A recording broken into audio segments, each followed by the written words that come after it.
بسم اللہ الرحمن الرحیم۔ سفر ہدایت میں آپ سب کو خوش آمدید۔ ہم سفر و آپ کو یاد ہوگا کہ گزشتہ سفر ہدایت میں حج کی فضیلت اور اس کی حکمت کے بارے میں چند باتیں عرض کی گئیں۔ آج اسی حوالے سے قرآن مجید کی روشنی میں حج کا حکم، اس کی فضیلت اور اس کے بارے میں حضور اکرم صلی اللہ علیہ وآلہ وسلم کے کچھ ارشادات وہ عرض کیے جا رہے ہیں۔ قرآن مجید نے سب سے پہلے مقامات حج، بالخصوص کعبہ مشرفہ کی عظمت اور فضیلت کا ذکر کیا۔ اس کے بعد فرمایا وَلِلَّهِ عَلَى النَّاسِ حِجُّ الْبَيْتِ، اللہ کے لیے انسانوں پر بیت اللہ کا حج فرض ہے۔ اللہ کے لیے، یعنی نیت صرف یہ ہونی چاہیے کہ میرا مالک مجھ سے راضی ہو جائے، خدا کی رضا حاصل کرنے کے لیے اور اپنے رب کو منانے کے لیے فرمایا کہ میرے گھر آؤ اور اس کا حج کرو۔ لیکن کن پر؟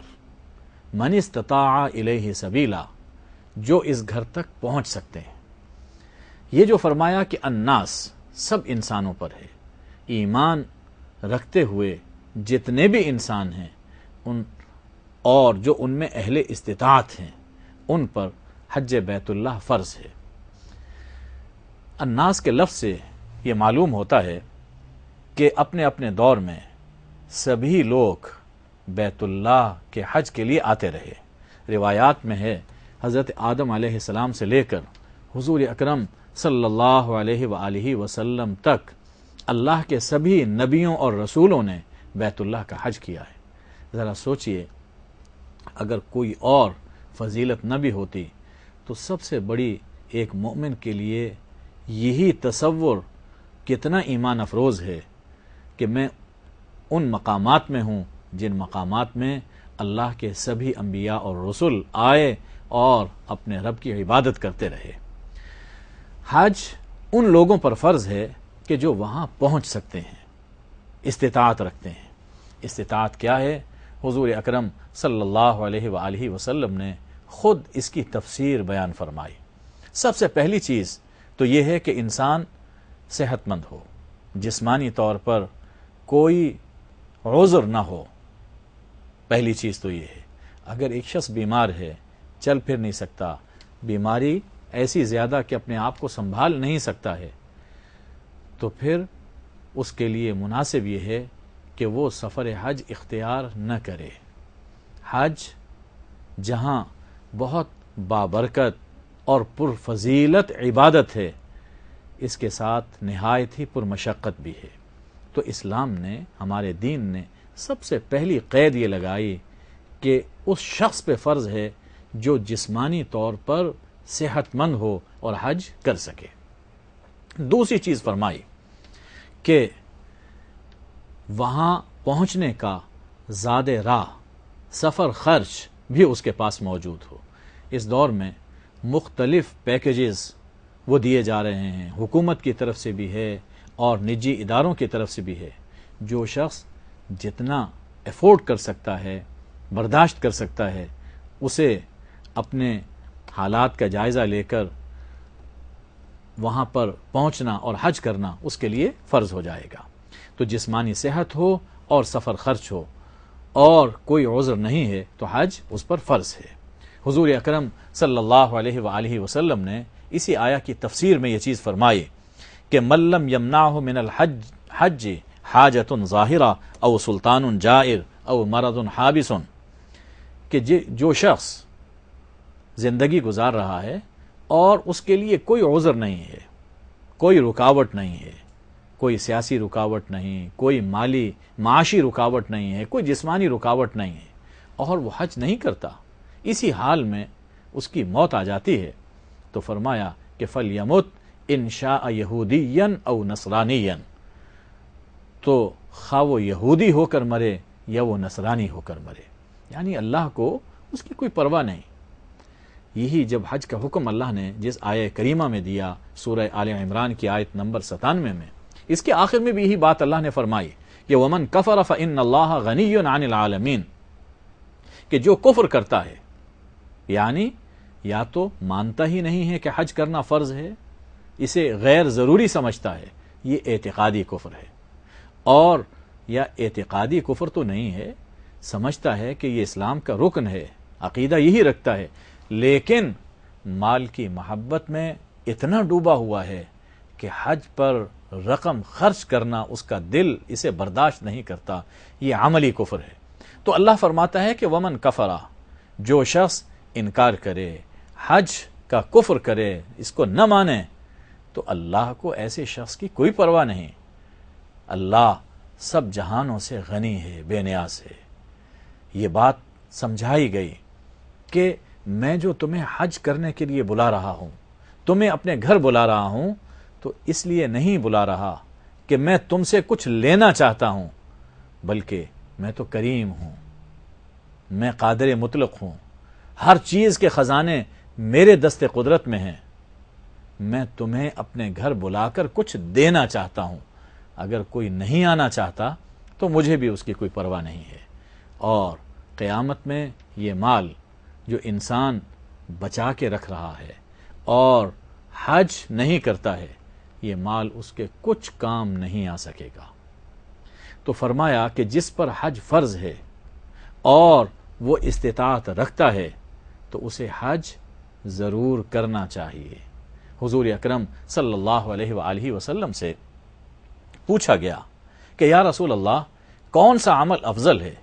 فرمایا ایمان باللہ و رسولہ، سب سے پہلی چیز اللہ اور اس کے رسول صلی اللہ علیہ وآلہ وسلم پر ایمان۔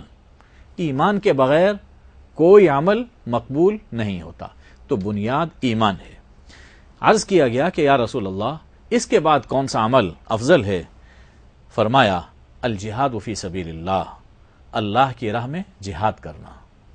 عرض کیا گیا کہ یا رسول اللہ، اس کے بعد کون سا عمل افضل ہے؟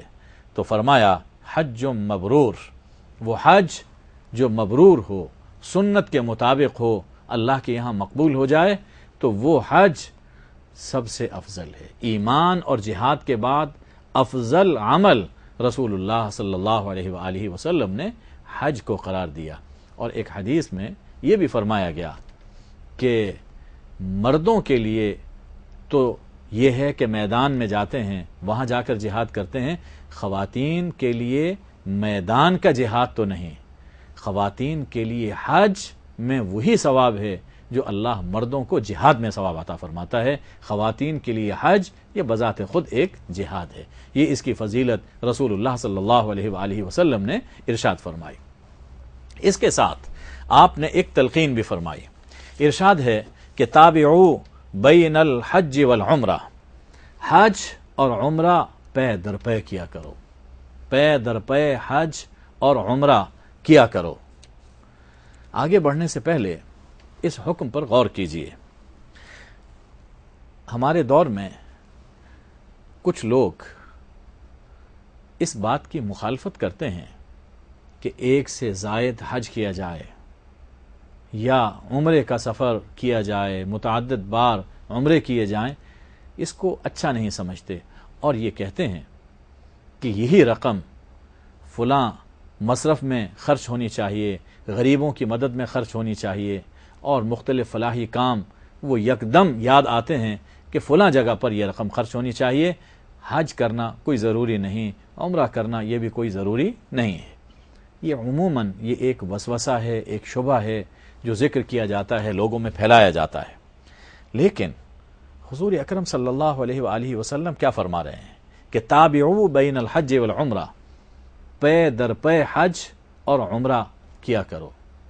حضور اکرم صلی اللہ علیہ وآلہ وسلم رحمت للعالمین ہیں، آپ کوئی ایسی بات نہیں فرما سکتے جس میں امت کے لیے زحمت ہو۔ جب آپ یہ فرما رہے ہیں کہ پے در پے حج اور عمرہ کیا کرو، تو اس کا معنی یہ ہے کہ یہ بھی امت کے لیے رحمت ہے۔ اور وجہ یہ ہے کہ ابھی جو حج کے فضائل اور ان مقامات کی اہمیت ہمارے سامنے آئی کہ اس سے انسان کے دل میں جذبہ ابراہیمی پیدا ہوتا ہے، انسان کا ایمان پختہ ہوتا ہے۔ حج کے ذریعے سے ایک مومن کے دل میں جتنی ایمانی پختگی اور نیک عمل کا شوق راسخ ہوتا ہے اتنا کسی دوسرے عمل سے نہیں ہوتا۔ حج وہ ہے جو ایک مسلم کے دل میں اللہ کی محبت، نیکی کی محبت کو تمام محبتوں پہ غالب کر دیتا ہے۔ اور جب انسان حج کر لیتا ہے، حج کرتا ہے، اس میں خرچ کرنا سیکھتا ہے، اس میں حوصلہ پیدا ہوتا ہے خرچ کرنے کا، تو واپس آ کے اس کے دل میں اس میں یہ بھی حوصلہ پیدا ہوتا ہے کہ میں نیکی کے دوسرے کاموں میں خرچ کر سکوں۔ اس لیے حضور اکرم صلی اللہ علیہ وآلہ وسلم یہ فرماتے ہیں کہ پے در پے حج اور عمرہ وہ کیا کرو۔ ہم اس بات پر کبھی تعجب کا اظہار نہیں کرتے کہ ایک دفعہ لندن کا سفر ہوا، امریکہ کا سفر ہوا، دوبارہ سفر کس لیے ہوتا ہے؟ اس خرچ کرنے سے نہیں گھبراتے۔ لیکن جب حج کی بات آتی ہے تو مختلف فلاحی کاموں کے بارے میں ہم گفتگو شروع کر دیتے ہیں اور اس خرچ کو ہم ایک زائد سمجھتے ہیں۔ ایسا نہیں ہے، بلکہ حج اور عمرے پر جو خرچ کیا جاتا ہے حضور اکرم صلی اللہ علیہ وآلہ وسلم نے اس کے بارے میں ایک بشارت وہ ارشاد فرمائی ہے۔ اس کا ذکر کریں گے، لیکن ایک چھوٹا سا پڑاؤ لے کر ہمارے ساتھ رہیے گا۔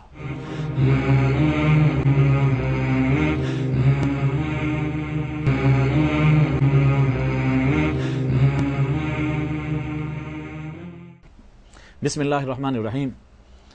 سفر ہدایت میں آپ کی دوبارہ شرکت پر آپ کو خوش آمدید کہتے ہیں۔ اس وقفے سے پہلے ہم بات کر رہے تھے کہ حج حضور اکرم صلی اللہ علیہ وآلہ وسلم نے اس کی بار بار تلقین فرمائی۔ حضور اکرم صلی اللہ علیہ وآلہ وسلم کو اگرچہ اپنی زندگی میں نبوت کے بعد مدینہ طیبہ سے صرف ایک ہی دفعہ موقع ملا حج کرنے کا، اور وہی ہمارے لیے اسوہ ہے، لیکن صحابہ کرام ہمارے سامنے ان کی سینکڑوں مثالیں ہیں کہ جنہوں نے اپنی زندگی میں بہت حج کیے۔ حضرت امام حسن، امام حسین سلام اللہ علیہما ورضوانہ علیہما کے بارے میں منقول ہے، مدینہ طیبہ سے مکہ مکرمہ پیدل حج کے لیے آئے، اور ایک مرتبہ نہیں، دو مرتبہ نہیں، 25 مرتبہ انہوں نے پیدل حج کیا۔ آخر یہ کیا چیز ہے کہ اپنا وقت بھی خرچ کر رہے ہیں، اپنا مال بھی حج کے لیے خرچ کر رہے ہیں، اور صرف یہی نہیں، بہت سے صحابہ، تابعین ہر دور میں اللہ کے بندے، اللہ کے دوست، اس کی محبت میں اس گھر کے حج کے لیے جاتے رہے۔ حضور اکرم صلی اللہ علیہ وآلہ وسلم نے ایک بات فرمائی، ارشاد ہے کہ فَإِنَّهُمَا يَنْفِيَانِ الْفَقْرَ وَالذُّنُوبَ كَمَا يَنْفِي الْكِيرُ خُبْثَ الْحَدِيدِ وَالذَّهَبِ وَالْفِضَّةِ، کہ حج اور عمرہ اس سے دو فائدے ہیں۔ ایک کہ حج اور عمرہ کرنے سے گناہ مٹ جاتے ہیں، گناہ دھل جاتے ہیں۔ رسول اللہ صلی اللہ علیہ وآلہ وسلم نے یہ فرمایا کہ جو شخص حج کرتا ہے اور اس میں کسی بے حیائی کا ارتکاب نہیں کرتا، کوئی گناہ نہیں کرتا، تو جب اپنے گھر واپس آتا ہے اس طرح پر دھلا ہوا ہوتا ہے، اس طرح پاک ہو چکا ہوتا ہے کہ گویا آج ہی وہ دنیا میں آیا ہے، آج ہی وہ پیدا ہوا ہے۔ تو حج اور عمرہ یہ گناہوں کو پاک کرتے ہیں، گناہوں کو صاف کرتے ہیں۔ اس کے ساتھ فرمایا حج اور عمرہ کرنے سے فقر اور غربت، غریبی یہ بھی دور ہوتی ہے۔ لیجئے، ہم یہ سمجھتے تھے، کہنے والے یہ کہہ رہے تھے کہ حج پر خرچ کریں گے تو دولت کم ہو جائے گی، عمرے پہ کیوں خرچ کیا جائے، یہ ہمارا بینک بیلنس وہ کم ہو جائے گا۔ لیکن رسول رحمت صلی اللہ علیہ وآلہ وسلم یہ فرما رہے ہیں کہ حج اور عمرہ کرنے سے فقر و فاقہ دور ہوگا، غربت مٹے گی۔ ایسا کیوں نہ ہو؟ آخر ہم کس کے گھر جاتے ہیں؟ اس دنیا میں اگر ہم کسی کریم کے، کسی بڑے کے گھر چلے جائیں وہ خالی ہاتھ نہیں لوٹاتا۔ تو جو کریموں کا کریم ہے، جو شاہوں کا شاہ ہے، اگر ہم اس کے گھر جائیں گے تو کیا وہ ہمیں خالی ہاتھ لوٹائے گا؟ ایسا نہیں۔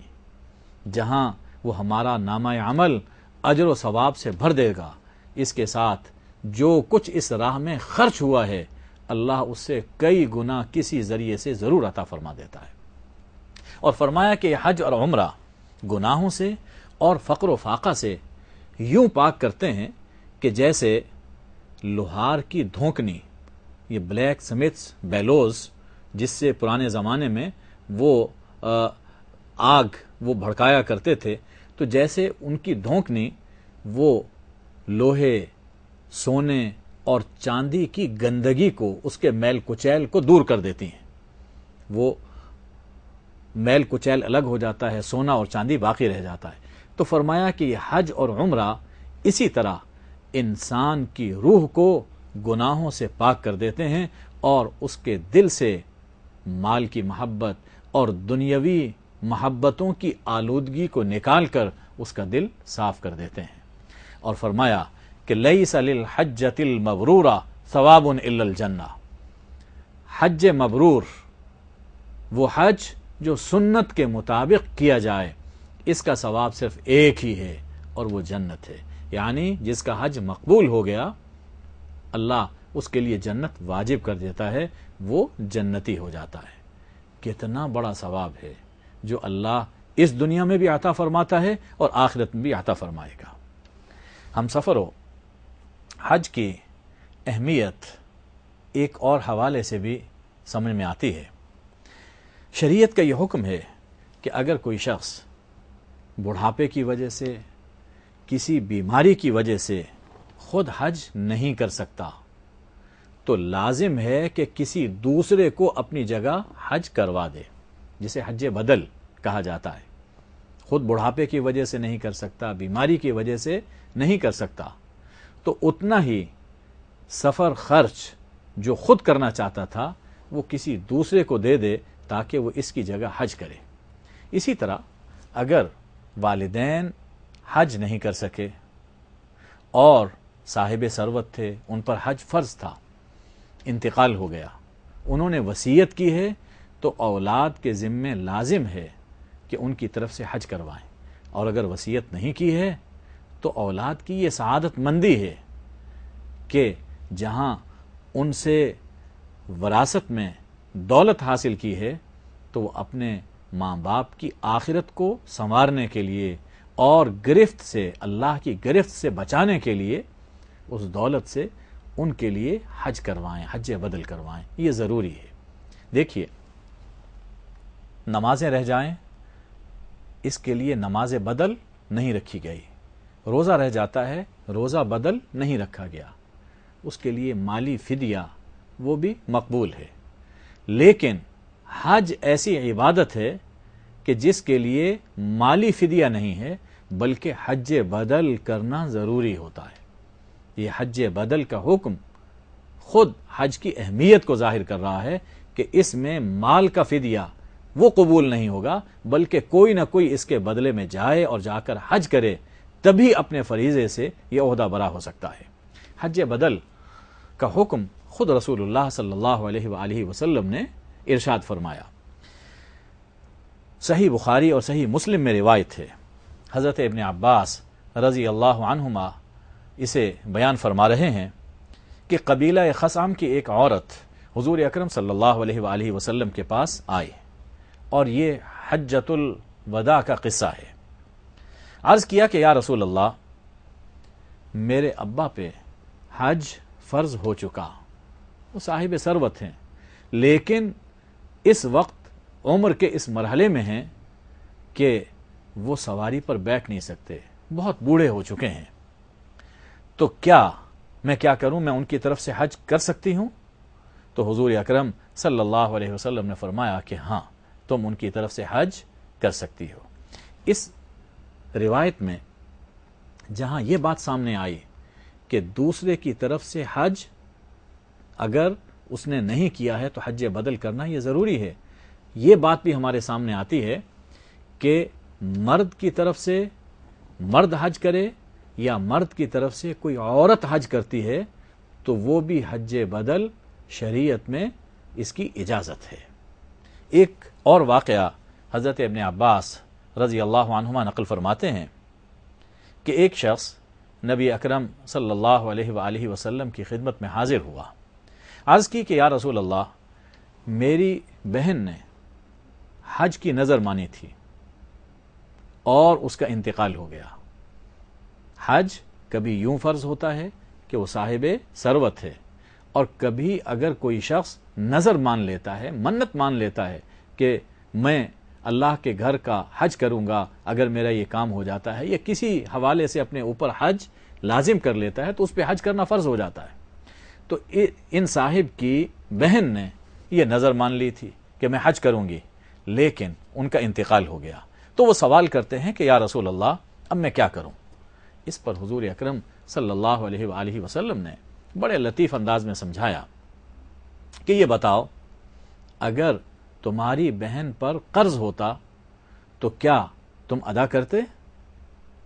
عرض کی جی یا رسول اللہ۔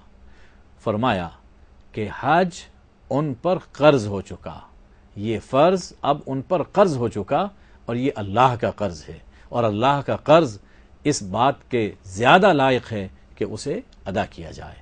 لہذا جن لوگوں پر حج فرض ہے، نہیں کر سکتے، یا فرض تھا اور نہیں کر سکے، تو ان کی طرف سے حج بدل کرنا یہ ضروری ہے۔ یہ حج کی اہمیت اس سے بھی ظاہر ہو رہی ہے۔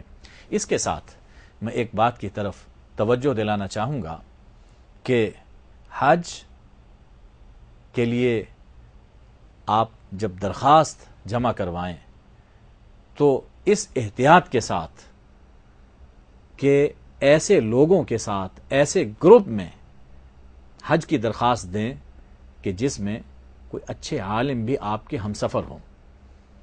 ہم دیکھتے ہیں کہ بہت سے لوگ شوق میں، جذبے میں حج کے لیے جاتے ہیں، لیکن حج کے مسائل اور احکام معلوم نہیں کرتے، دریافت کرنے کی کوشش بھی نہیں کرتے، اور جب واپس آتے ہیں تو ایسے کئی کام کیے ہوتے ہیں کہ کبھی احرام ہی سے نہیں نکلے، یا بہت سے دم وہ اپنے اوپر لے کر وہ واپس آتے ہیں۔ تو اس لیے جہاں حج کرنا اہم ہے، وہاں حج کے احکام اور مسائل سیکھنا یہ بھی اہم ہے، اور صحیح حج کرنے کے لیے ضرورت ہے کہ ابھی سے اپنے اچھے رفقائے سفر کا انتخاب کیا جائے۔ اللہ ہمیں نیکی کی توفیق عطا فرمائے۔ آپ کی رفاقت کا شکریہ۔ وما علینا الا البلاغ۔